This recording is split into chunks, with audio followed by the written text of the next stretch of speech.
Voltamos ao último bloco da entrevista com o advogado José Carlos Risque Filho, falando sobre posições constitucionais.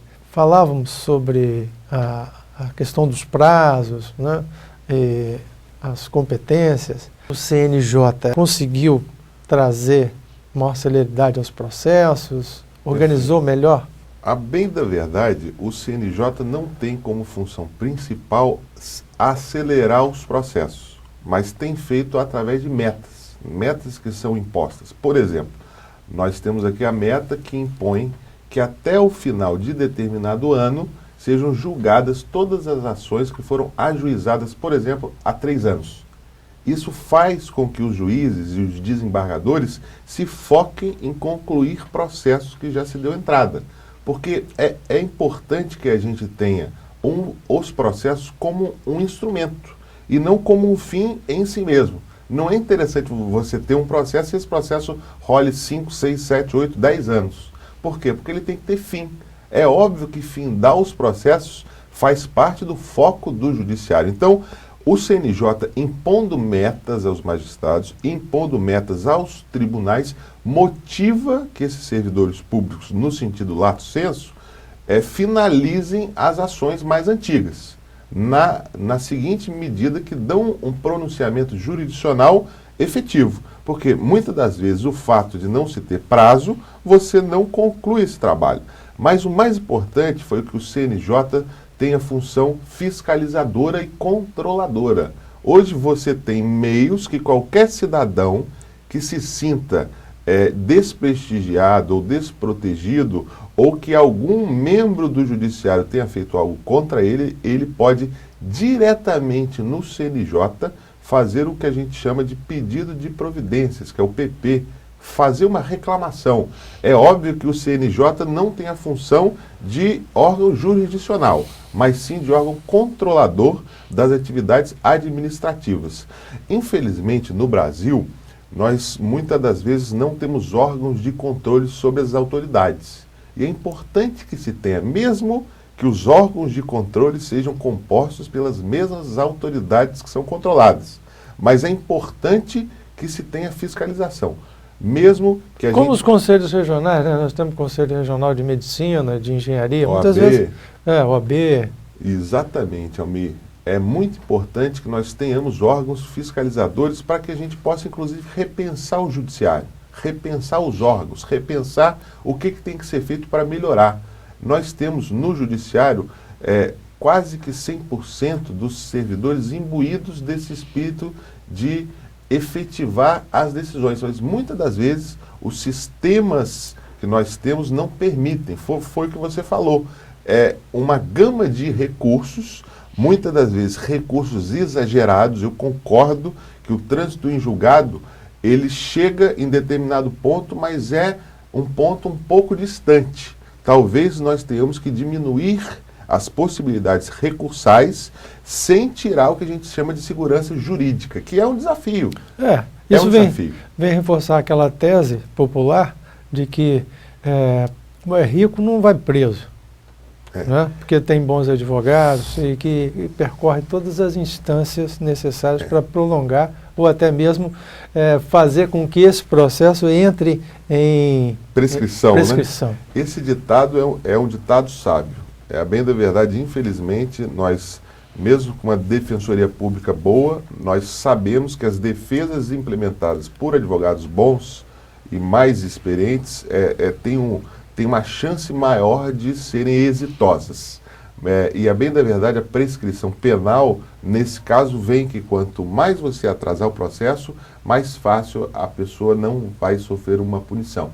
Vai ter uma impossibilidade de sofrer uma punibilidade. A bem da verdade, a efetivação do judiciário é um desafio, e eu volto a repetir, não somente para o Brasil, em todo o mundo. É óbvio que no Brasil, o nosso sistema, que faz uma mescla entre o sistema da Common Law, né, e da Europa, é um sistema misto. Temos alguns resquícios de possibilidade de se atrasar de uma forma excessiva o processo e aí a pessoa não sofrer nenhum tipo de punição. Nós temos, por exemplo, as empresas que são criadas no Brasil e muitas das vezes não tem uma responsabilidade social.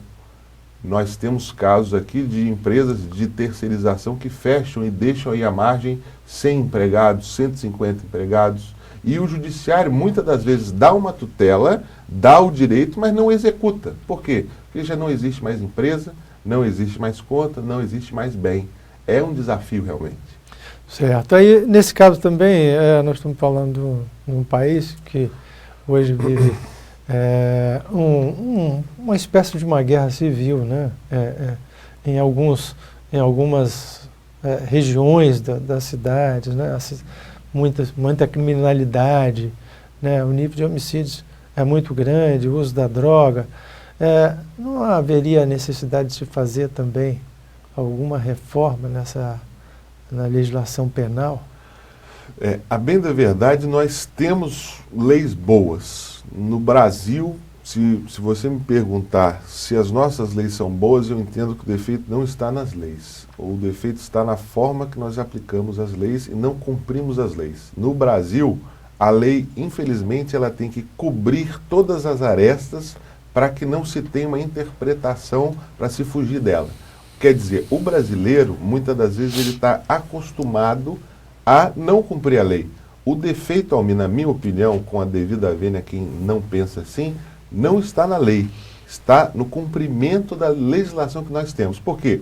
Porque uma escrita em um papel não vai mudar uma realidade. Eu penso assim, que nós temos que dar educação, dar saúde, dar condição para que o ser humano cresça, e as leis já são suficientemente boas. Nós temos aí um debate novo sobre a maioridade penal. Eu entendo que é um debate muito importante, mas que antes de se debater isso, se debatam o que são os presídios hoje. Nossa lei... Qual a função deles, né? Nossa lei sobre o presídio é fenomenal, mas vai ver o presídio. A lei diz que o presídio tem que ressocializar, tem que educar, mas vai ver o presídio. A lei já fala. O que é que não se faz. E aí tem um constitucionalista muito interessante, chamado Ferdinand de La Salle, que diz o seguinte, que a Constituição não pode ser letras em folhas de papel. E, infelizmente, no Brasil, a Constituição são letras em uma folha de papel. Sim. É por isso que se fala que no Brasil tem leis que pegam e que não pegam, né? Exatamente, leis que pegam, e o que falta muitas das vezes é o que a gente chama de vontade política, interesses políticos, porque se a gente for ver lá, Constituição, salário mínimo, tem que garantir lazer, educação, saúde, enfim.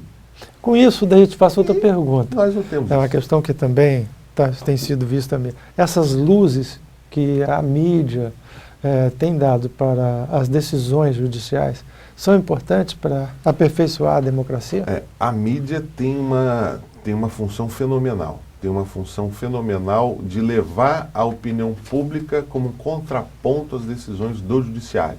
O juiz, ele é um ser humano como todos nós. Ele não é uma pessoa que entra em uma redoma e julga, né? Ele é um cidadão. Então, é importante a participação da sociedade, e a mídia tem uma função fenomenal, inclusive de fiscalizar. Quantos e quantos processos só vieram à tona em razão da divulgação da própria mídia? É muito importante que o juiz tenha a sensibilidade em verificar o que a opinião pública pensa sobre determinado tema. Não que a opinião pública tenha que orientá-lo a como julgar, que isso é perigoso. Por quê? Porque muitas das vezes a massa não tem conhecimento técnico e muitas das vezes não tem conhecimento de provas para se avaliar como determinado tema tem que ser julgado. É óbvio que o direito nos dá uma formação específica que tem que ser utilizada, mas a opinião da sociedade através da mídia é muito importante. Ok, doutor Zé Carlos, eu agradeço aceitar o nosso convite para estar explicando aqui para o nosso telespectador essas questões tão polêmicas. É uma honra estar aqui, Almir. Obrigado. Obrigado a você.